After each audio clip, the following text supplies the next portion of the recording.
Though there was a lot of talk following UFC Liverpool, it was for all the wrong reasons. Darren Till left his hometown with the biggest robbery of the year thus far in a terribly tentative main event to cap what had largely been a miserable card. Thus, the internet was abuzz with confusion about not just the controversial nature of Till's win, but how his missing weight for the contest affects what to do with him in the future as well.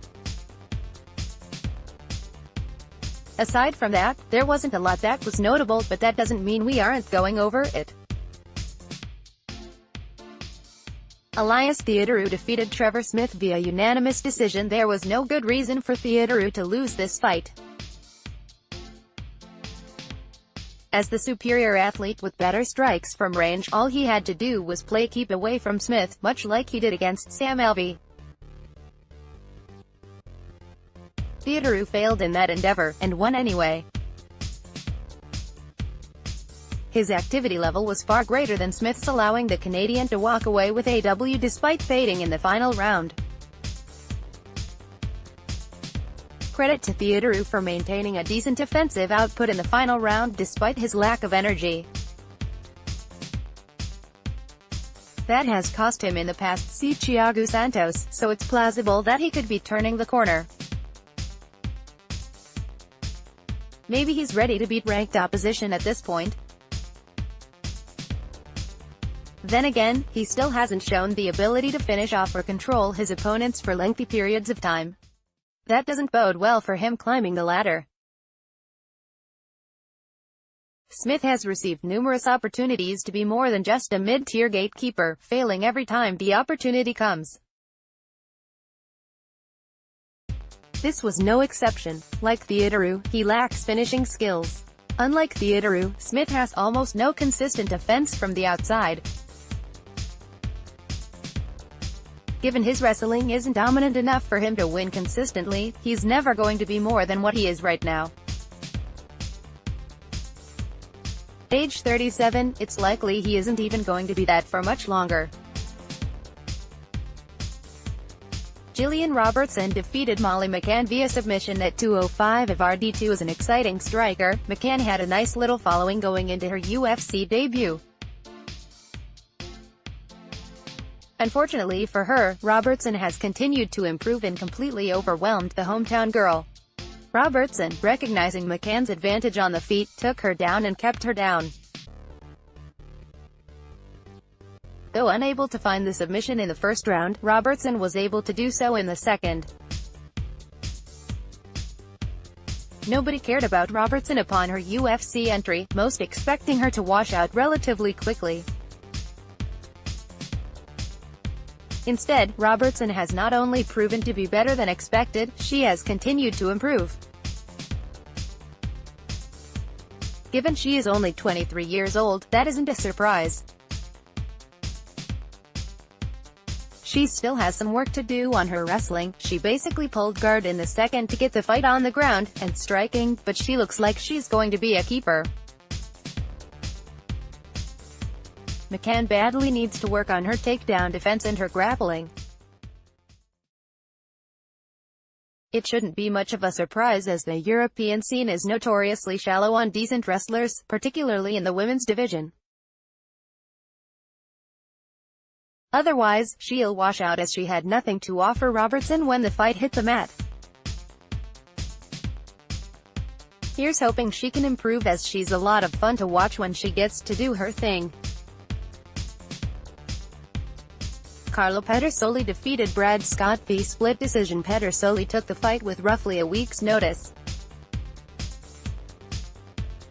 Despite that, he was still thought to be the favorite according to betting lines. The youngster proved why, licking an assortment of kicks at Scott as the Brit stalked the native of Italy.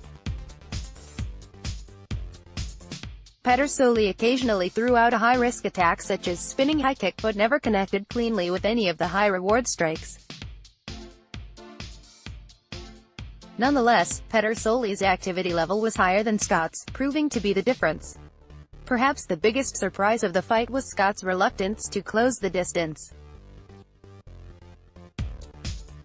Dropping from middleweight, Scott has utilized a grinding approach in the past against larger opponents. Yet against Pedersoli, he was content to stay in the pocket trying to win a points fight with a quicker opponent. Granted, Scott's combination punching continues to look better, particularly in the first round, and he does appear to have picked up some speed with the drop in weight, though his speed is still below average. Pedersoli didn't look as sharp as he had on the regional scene, though that shouldn't be unexpected given the short-notice nature of the contest. What is impressive was his ability to push an insane pace without seeming to tire. His ability to rapidly and accurately fire kicks to the midsection could prove to be his calling card. Given attacking the body is one of the most underutilized skills in MMA today, it could prove to be a major key to success for Pedersoli. Lena Landsberg defeated Gina Mazzagni via unanimous decision. Advertised as a battle between ranked women at bantamweight, that statement should let fans know everything they need to know about the sad state of women's 135.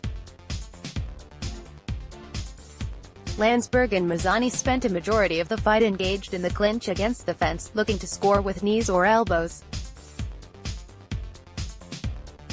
Mazzagni tried to take the fight to the ground on multiple occasions, but could never keep Landsberg down for long, nor could she disengage long enough to deliver enough credible offense from a distance. The fight was nondescript. The judges made the right call, awarding Landsberg the victory. Landsberg and Mazzagni are both tough as nails, but limited to a single area of strength, the clinch for Landsberg and wrestling for Mazzagni. Despite those strengths, the fight was there for the taking for both competitors at any point. Translation: neither is strong enough in those areas to overwhelm their opponents.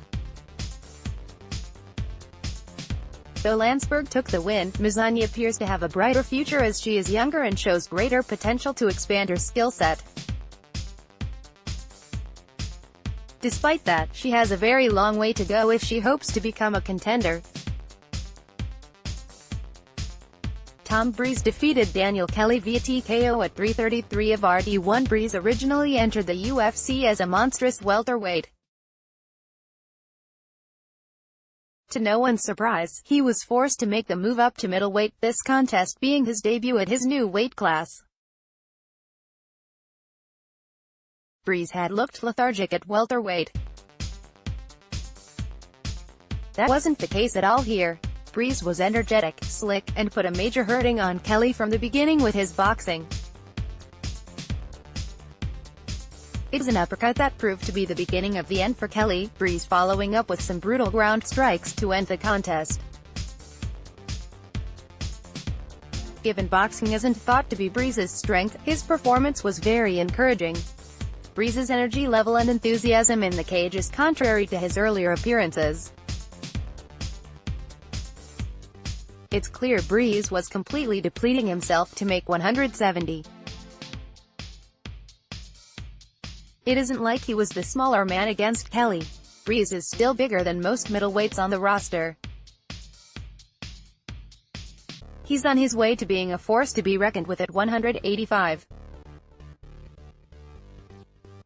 On the flip side, Kelly may be at the end of the line. He's now 40 and had talked about retiring if he lost this contest. He even tried shaking things up by working with John Kavanagh in the SBG gym for this camp.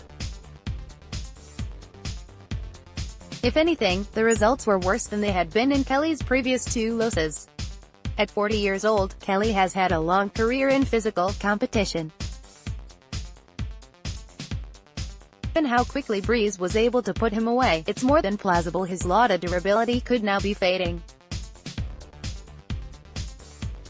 Darren Stewart defeated Eric Spicely via TKO at 147 of RD2. Even though Stewart was the better athlete by a long way, Spicely's submission savvy was expected to get the better of Stewart.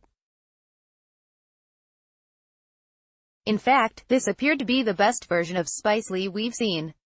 He was throwing a jab with great efficiency and putting together simple combinations. However, Stewart was at his best too, showing accuracy and timing on his punches that hadn't been displayed previously. Stuffing all of Spicely's takedown attempts, Stewart eventually found a way to put Spicely on his ass and finish off the submission specialist. It's a shame Spicely couldn't find a way to pick up a win.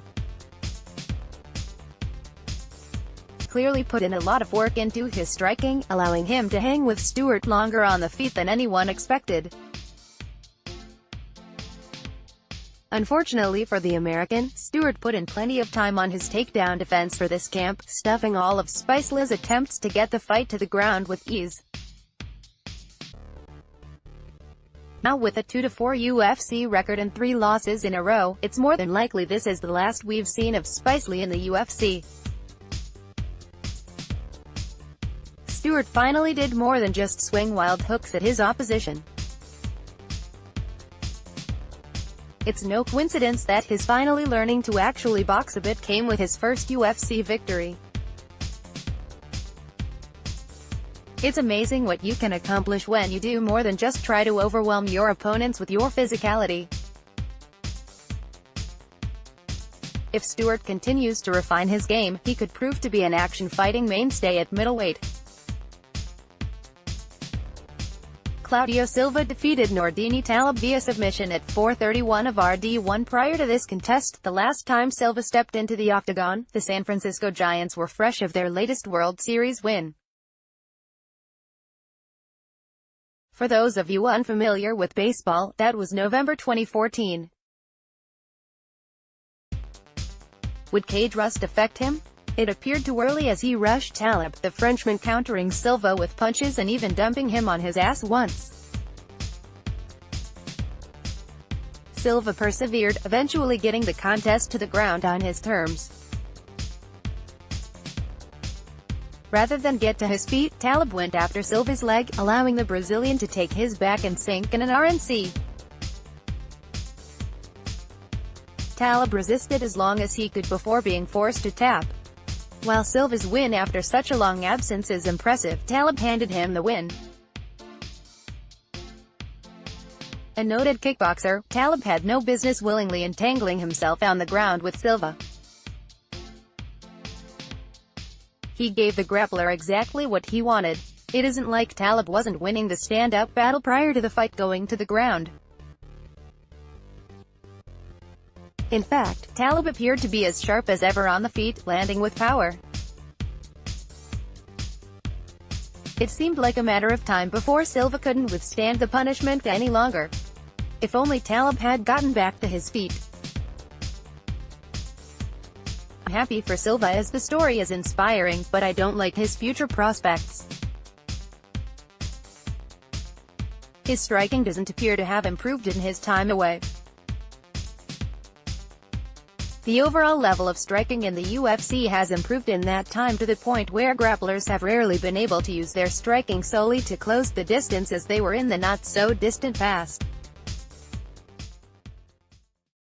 At 35, Silva is at an age where improvements are incremental. He'll need more than incremental improvement to remain relevant. Then again, Silva has proved to be resilient.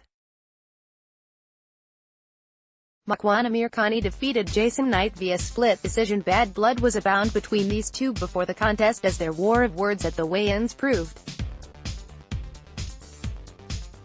The words and faces continued throughout the fight. Amirkhani displayed his improved striking early, landing some hard shots on his American opponent early. Knight eventually got Amirkhani's timing down, landing a pair of hard shots that put Amirkhani on his ass.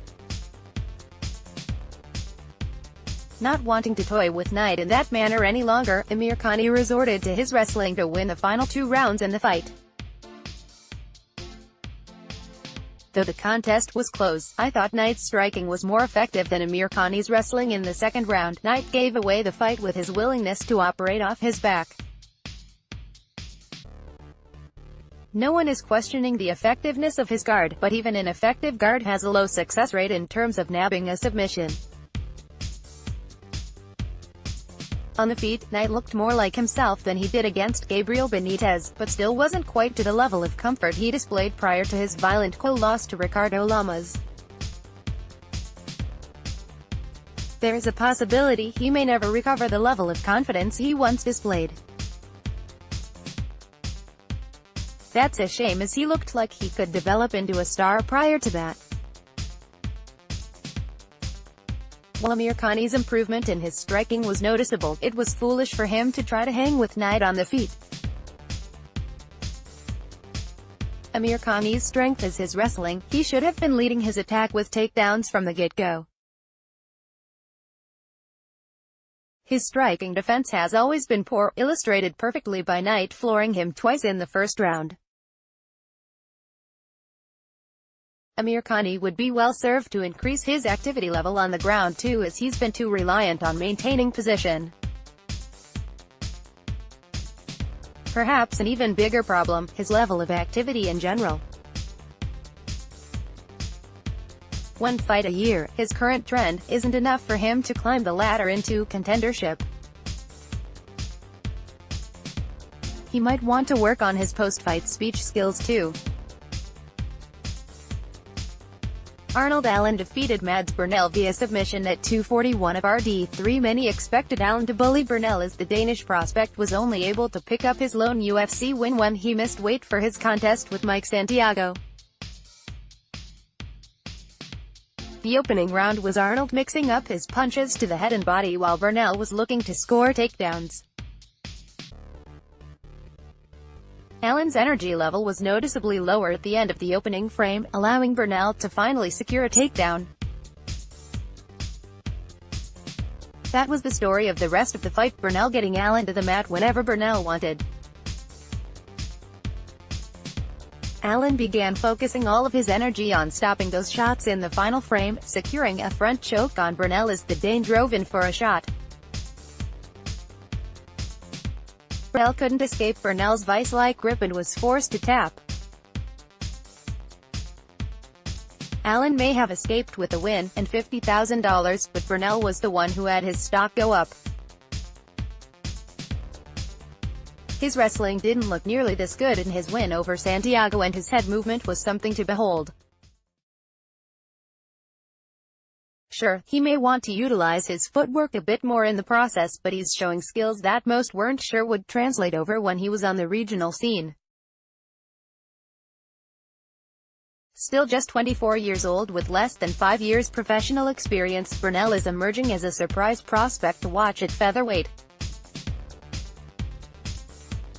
Allen's lack of improvement from his UFC debut is very concerning. He's still relying heavily on his physical skills, his strength allowing him to cinch in the choke. The only thing that's appears somewhat improved is his strike selection, which he displayed early. His shallow gas tank is a major concern. His inability to stuff Burnell's takedowns early is as well. Plus, much like Amir Khani, he only fights once a year.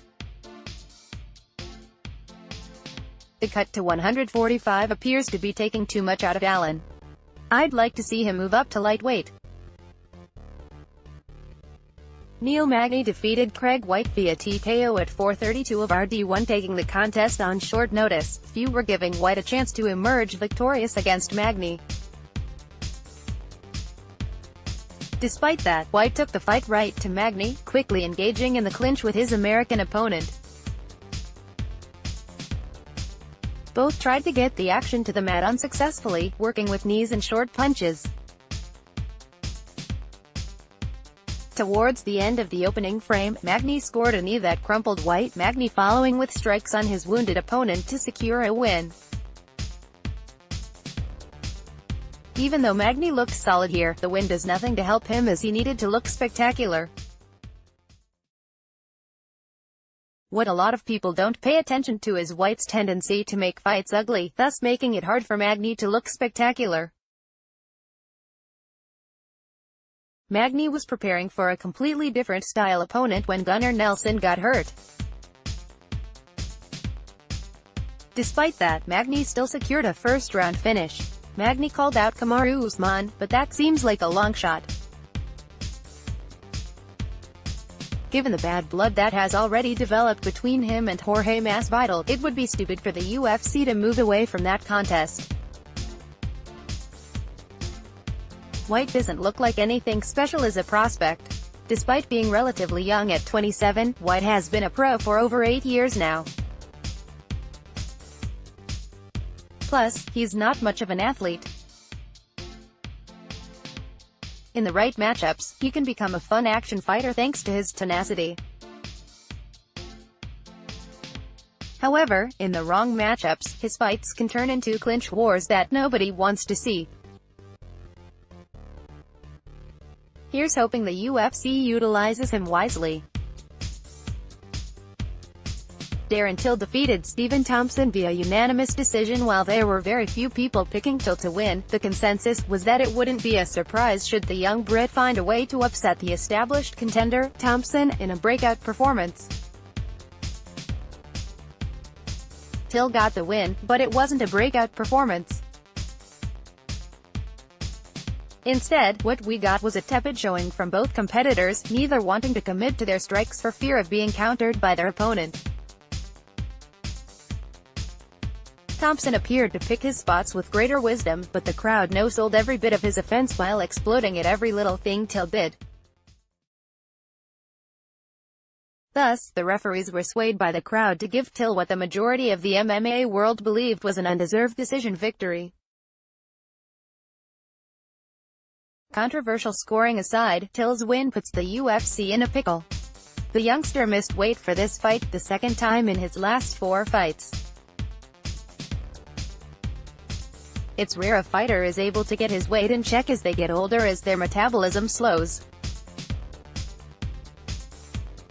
Making weight isn't going to get easier for the 25-year-old.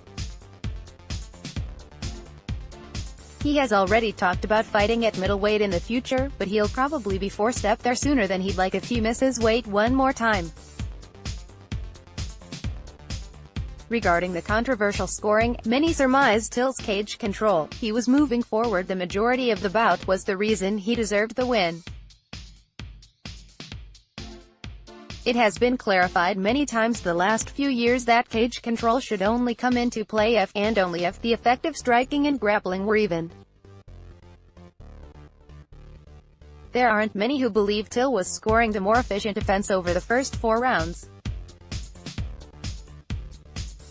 That doesn't mean it wasn't a close contest, and Till did score the only knockdown of the fight, but the overwhelming majority of fans, fighters, and media members side with Thompson.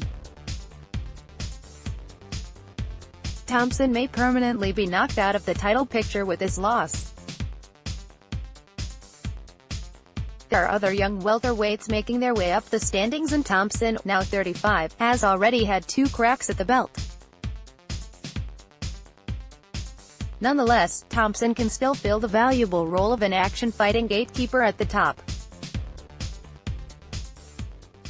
However, this fight, and the contests with Tyron Woodley, proves he needs the right type of opponent in order to be entertaining. As it is, he may have been able to pull out the win had he just let loose a bit more. Apparently, he didn't learn his lesson from his loss to Woodley. Well, those are my collective thoughts. Until next time.